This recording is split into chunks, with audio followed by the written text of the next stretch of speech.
I'm Dr. Lynn Sandra Kahn, and I have a warning about episodes 17 through 22. You may be triggered by our conversations regarding the failures of family law, family court, foster care, medical kidnapping, and parental alienation. Please, if you have been caught up in the child welfare system, find your support group. You are not alone. The system is broken and abusive. Two places to start are the website rachelbruno.com, as we discuss in episode 17, and on Facebook, the page Family Forward Project with Connie Reguli, as we discuss in episode 19. Please find your support group. You are not alone. Viewer discretion advised. I would like to throw in that I feel like the system is run off of the two F's, funding and fear. And fear is a really big part of that. Being on both sides of the system, I was terrified going into it. I was terrified going home to home. Being a parent in the system, it's even more terrifying because they tell you you're not allowed to speak about it. It's confidential. So a lot of people don't know what they can do to even help somebody in this situation. Senators can't help you. Representatives can't help you. When you're in the midst of it, they say, well, it's in court. We can't do anything while it's in court. The court obviously doesn't want to help you when you're in the middle of that situation. So what do? They not only put fear in the hearts and the minds of the children and the families, but those mandated reporters are threatened to report. If you do not turn them in, you could lose your license. So they're also running off of fear. Same with the teachers and the doctors, because they're being threatened to not up those numbers as well. So I think fear is a really, really big part of the family court system. And how do we stop that? How do we stop the fear? How do we give people this peace in their heart to know that they're going to make it through this, even though the entire system is just patronizing them and making them feel like they're absolutely inadequate? While personally, I watch parents who shouldn't have their children having their children.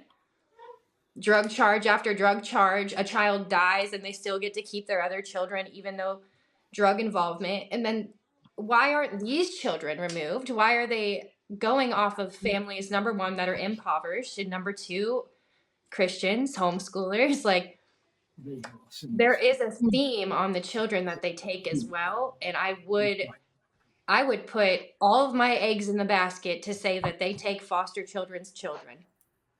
I will put all my eggs in a basket and say that they take foster children's children. So this is a generational fear.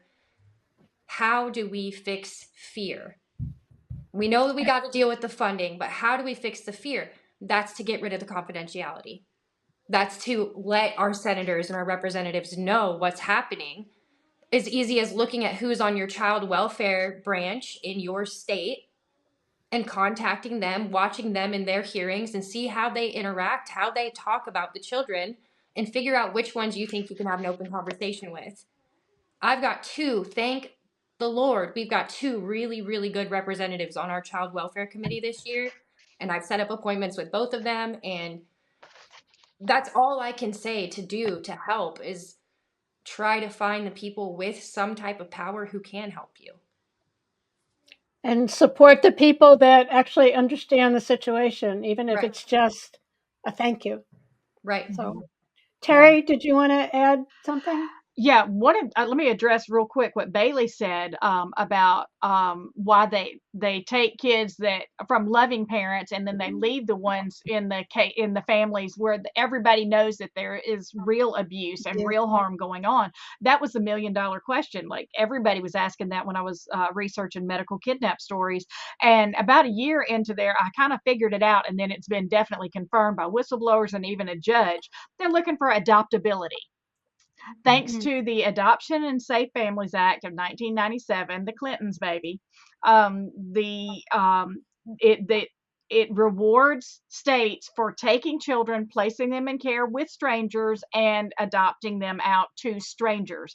And there was a judge in Arizona who actually confronted a social worker, and he said, so really what you're saying is the real reason you took this child is because they were adoptable. In my book, the overwhelming question with in the specific case in my book, the judge was asking the social worker over and over and over, is this child adoptable? They're looking for adoptable children. And so children who are truly abused and truly hurting and really in need of intervention, they are considered, it's disgusting to think of it this way, but they are considered damaged goods who are unadoptable. So they're looking for the children who are loved, who come from homes where they know that they're loved and they're not so troubled. Another thing I wanted to point out, there was a gentleman who is now a state representative in my state, and he told me years ago, he was advocating working for the shared parenting in that community, and he said, Terry, if you will watch, every single time the state laws change, it's in response to when the federal laws change with the funding. The federal funding affects everything that's happening on the state level. So if we can't, just like we've said, if we can't fix the federal funding, the states are left without the tools that they need to actually do the right things. There may be people in the states who want to do the right things, but these bureaucracies are so dependent on the federal teats, So we got to wean them. Time to wean them. So I have a question. So I sent around the summary of the Administration for Children and Families, ACF, kind of how they were talking about their accomplishments for the last 4 years. And I was really surprised to see that they talked about keeping families together and that they were spending money, like Rachel's talking about. There's a little fund for paying water bills, there's a fund for gas bills, car repairs. So they talk about wanting to keep families together. What's the reality? Is that just I a feel like bunch if of they have hooey? more money to gain off of a certain child, they're not going to keep the family together. The system never touched my other two children. They were never involved in anything. My other two children were never involved, but Drew was taken for 140 days because of the financial incentive that came with his medical issues. I think depending on how much they stand to gain with that child depends on how much they want. When we go back to the tracking and the medical issues under the new administration, one of the big things that they are looking at is accountability and transparency and payments. And in Medicaid alone, they have found billions and billions of dollars of fraud. Well, all of the children that are put in foster care are put on Medicaid. So when we start to track this, I'm hoping that one of the things that we will be able to do is to encourage the DOSH committee to look at the funding that is going not just through the foster care system, but through the Medicaid system. Because I can assure you, Bailey's case, the child all of that was paid through Medicaid. And, when we talked about we don't know what neglect is, through Family Forward Project, we said we need to better identify, is neglect a dirty house? Is neglect a missing school? How do we codify it? How do we create data points so that we can properly collect that?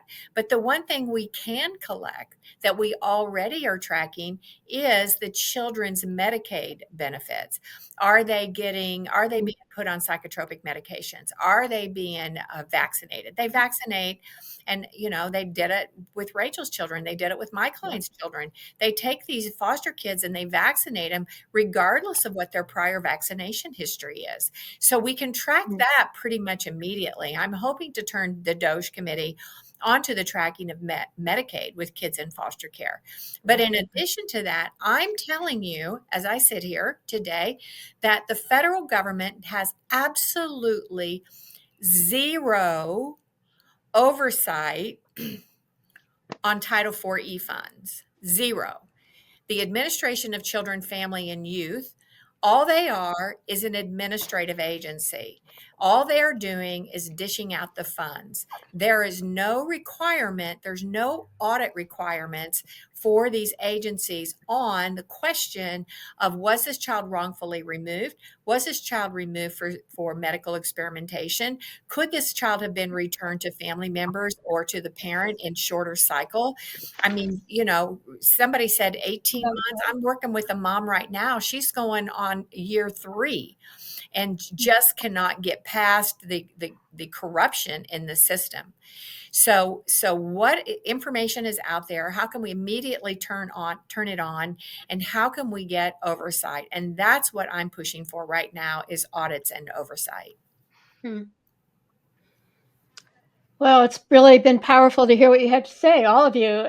I thought, well, it sounds good what they're saying that they want to do, but the reality is that the money is such a pressure point that it just obliterates values and thoughtfulness and anything that's child-centered, because the money is so big and it's such a pressure for these decisions.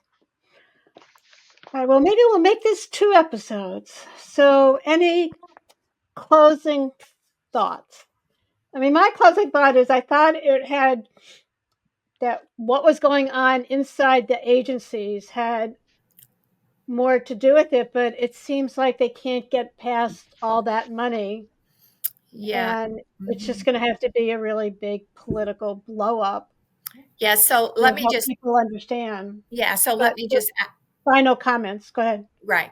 Yeah. So let me just add, since, we're kind of, what else is there? Like, other than money, what else can we look at? Number one is, I have said for 10 years in all my public speeches, there is an internal, inherent, irreconcilable conflict of interest within an agency when you provide 80% of the funding to remove children, but you put the word services in the name of your agency. You cannot be the Department of Children's Services or Family and Children's Services and put 80% of your funding in prosecution. I used to be a prosecutor. Prosecutors and public defenders are totally different and distinct.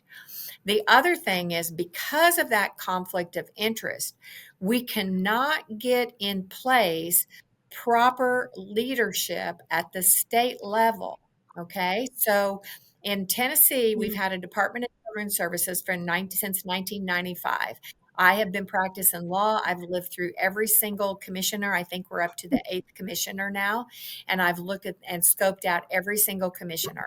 We've had a commissioner who's a psychologist. We've had a commissioner who's a prosecutor. We've had a commissioner who's a judge. Okay. Right now, our current commissioner is from the TBI. Okay. So she's law enforcement oriented, and her goal is to take more children. She wants to create more institutionalized placement for children that can't be raised at home, she says, and that's her focus. When Trump was in office in the last administration, Jerry Milner was the head of ACF. And although I know he's not going to be in this position again, he's already spoken out about that. But he did take a certain focus at the federal level to try to provide better services, including more monies for legal representation. So until we must divide the agencies, we must have a specialized prosecution across the state for child abuse and child sexual abuse. And then we must have a true service agency who is doing things like Rachel says, I've had children removed because an air conditioner went out on disabled parents. So do they need a short-term fix? Do they need a water bill paid? What do they need a van to be able to transport their children? And a grandma here in Tennessee had her 4 grandchildren removed because she was short one car seat. So what does that real service agency look like? So the funding, the conflict of interest, and who's going to head up these agencies is critical.